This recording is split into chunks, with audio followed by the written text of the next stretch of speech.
LeBron James, decided that he wanted to stay with the Lakers kind of, well, $50 million kind of, $52.6 million player option.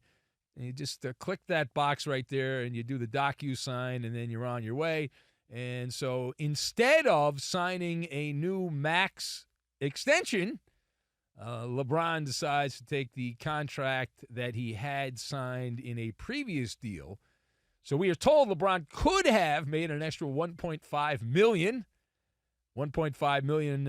by signing the new max at 35% of the cap, and a lot of gibberish in that contract, but he chose not to do that, and so LeBron gets one extra year. And then you have the commentary of LeBron James' agent, Rich Paul, his right-hand man, his intermediary between the media and whatnot. Anyway, Rich Paul issued a clear statement. I don't know if you saw this or not. Maybe you missed it. So I'll give you the highlights on this. I'm not going to give you the whole thing. I'll give you the highlights. So LeBron wants to compete for a championship. Rich Paul snickered. He knows the Lakers are building for the future. Yes, the Lakers are building, they're tanking for draft picks. Rich Paul continues, says LeBron understands that, but he values a realistic chance of winning it all. Rich Paul pumped his chest out and said, we, meaning Rich Paul and LeBron, we do want to evaluate what's best for LeBron at this stage in his life and career. He wants to make every season he has left count, close quote. So that is Rich Paul, his commentary on the status of LeBron. So let us discuss the question for the esteemed panel. Can you please decode the message from Rich Paul on LeBron James and his future with the Lakers? So I've got prenup, Home Depot, and verdict. And we will combine all of these things together, and we are going to make the gabagool. We're going to make the gabagool to start the week. That's what we're going to do. So first of all, King James, the opt-in, I like that LeBron's camp's trying to paint this as some kind of heroic act by LeBron, that he could have gotten more money. You talk about chutzpah, as my grandfather used to say. That's chutzpah. The guy's getting $52.6 million and wants you to believe this is some kind of Robin Hood situation. So that's my first thought on this as I decode the life and times of LeBron and Rich Paul. So the other thought, which is rather obvious, I'm sure you thought the same thing. I don't know how you could have come to any other conclusion. This is like a hostage note by Rich Paul. It's like, listen, it's disguised as some kind of news release or whatever, but it's a hostage letter by Rich Paul for LeBron James. You build a contender for LeBron or else, which is code for it's never LeBron's fault. It's just the players around LeBron are not that good. That's what Rich Paul's saying. He's like, listen, if we don't win, it's on you. If we win, it's LeBron. That's it, period, stop. Now, or else, what else is there? Is LeBron going to film another crappy Space Jam movie or something like that during the season? I don't know. Maybe they'll make another one. What the hell? And they'll do it during the season, and that'll be that, and it'll be wonderful. Now, once again, we find ourselves in sports gas baggery land. You and I, we find ourselves trapped in the never-ending docudrama, the life and times of LeBron James. The brand! LeBron the brand. Not the basketball player. No. It's really about the brand. It's all about the brand. That's what it's about. It's about the brand. Now, this is not so much a renewal of vows, right? It's not like they're renewing their vows here, the Lakers and LeBron. This is a prenup agreed to by LeBron and filed through the media. It's a leverage play. It's a leverage play is what it is. And so for the Lakers, they must use every possible trade asset they have. I don't think they have any draft picks till like 2050. But they got to trade those, right, and build a championship contender, or else we're breaking up with you. We're going to find, it's not you, it's us, somebody else, and that's it. And a trade, of course, becomes far easier to facilitate based on the contract LeBron opted into. So he does clear the way for him to be traded somewhere else easier. Of course, if LeBron wants to be traded, he'll be traded. Doesn't matter what the contract is. They'll work it out. They'll finagle the rules to make sure LeBron goes where LeBron wants to go. And so it's the classic play by LeBron James where you opt in with one hand and then keep your finger on the eject button with the other. So I'm in, but I could get out of here. See you later. Now, I don't believe LeBron wants to leave. I'll tell you why. He loves everything that comes with being in Los Angeles, those Hollywood nights, hanging out with all those Hollywood Fs, those fake people in L.A. He loves it, right? He can't get enough of those people. That whole lifestyle. That's why LeBron came to L.A. He didn't come to L.A. for basketball. He hasn't won as a Laker. He's been an abject failure as a Laker. He came for Hollywood. Now, business-wise, in entertainment, LeBron's done very well. That's why he came to Lakers. So in terms of winning, he's winning the Hollywood game. Entertainment. Basketball? No. If you want to win, you don't go to the Lakers. Not now. Not under Jeannie Buss, and she's selling the team. But the team's been terrible since she took control of the team. But it's all about Hollywood. If you look at LeBron's time with the Lakers, he has a fail rate of over 71%. 71% of the time, LeBron James has failed. And there's no ifs, ands, or buts about it. That's it. I'll get no pushback. You can't push back. That's a fact.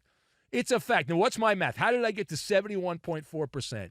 That is the rate LeBron has either missed the playoff. The Lakers have missed the playoffs multiple times with LeBron James, or one and done, bumped out of the playoffs in the first round.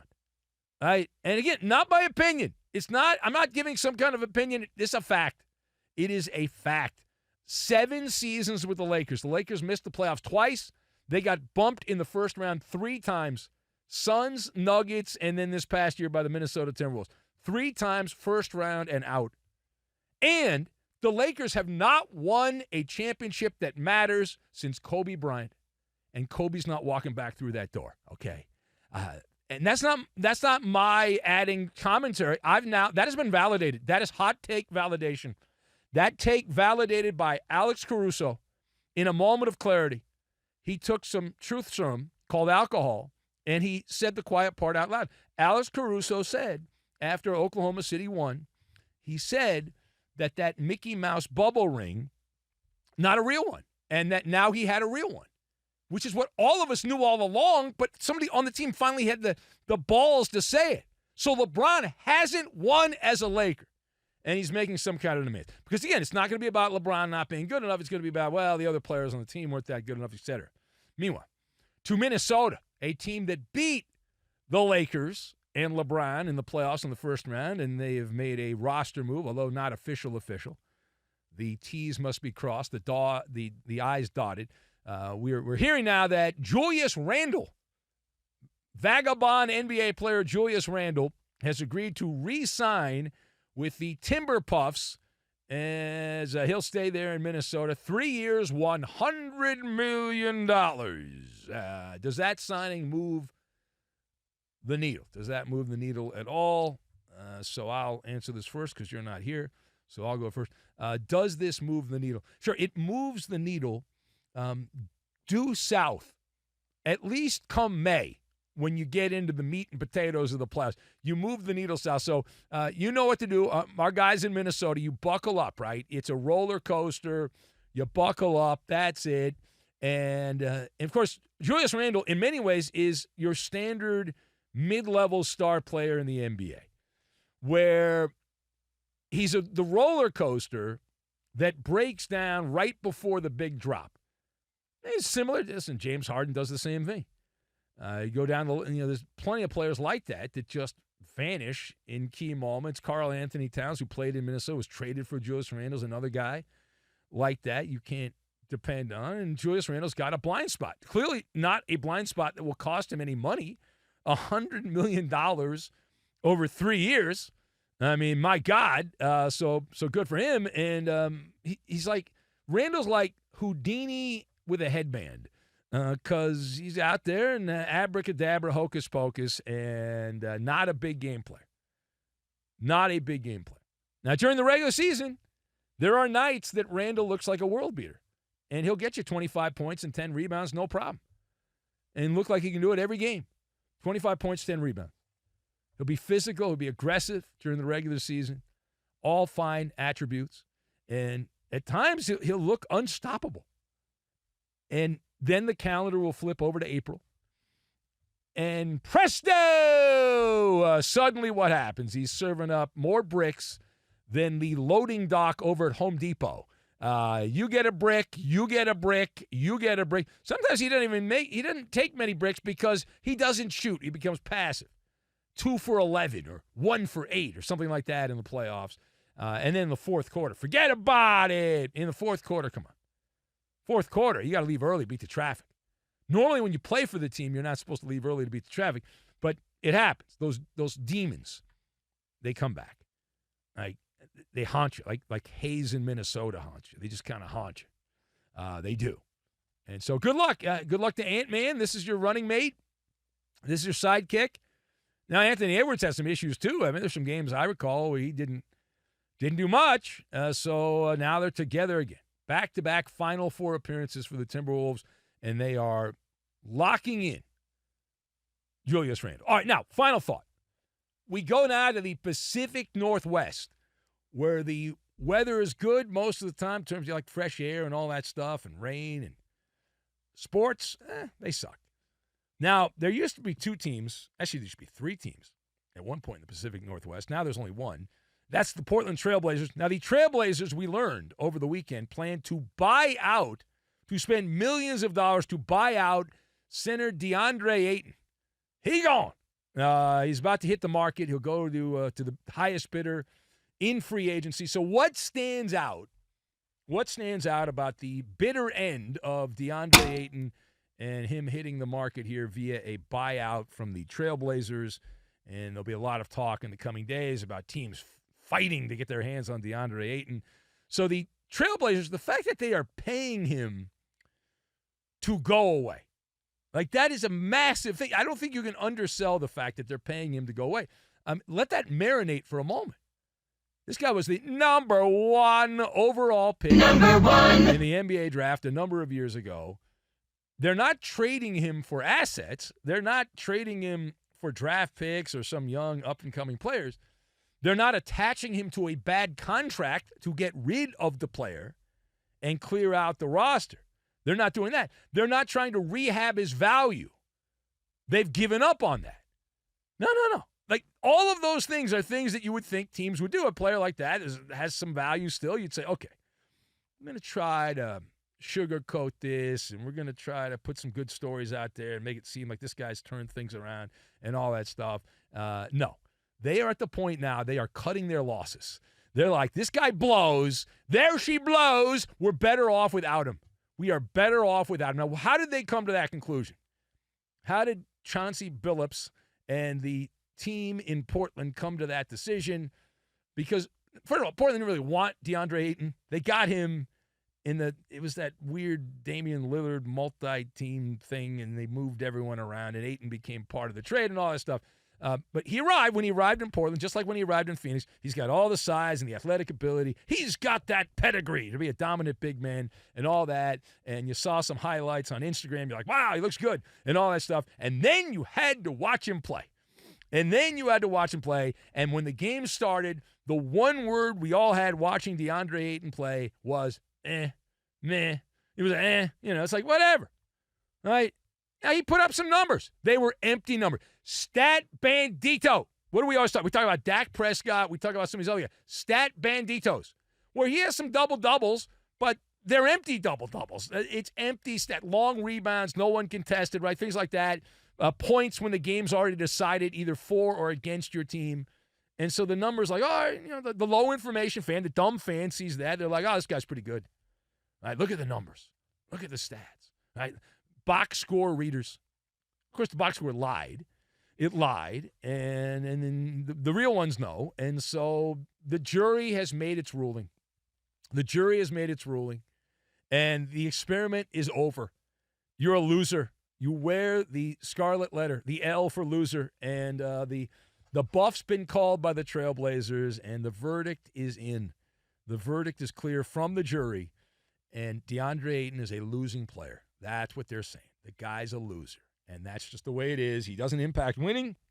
He didn't do it in Phoenix.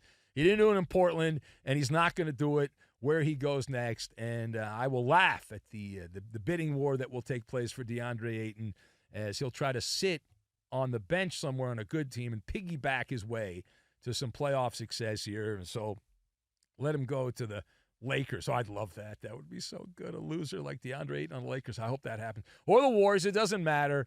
And the same thing's going to happen. He's not going to change all of a sudden.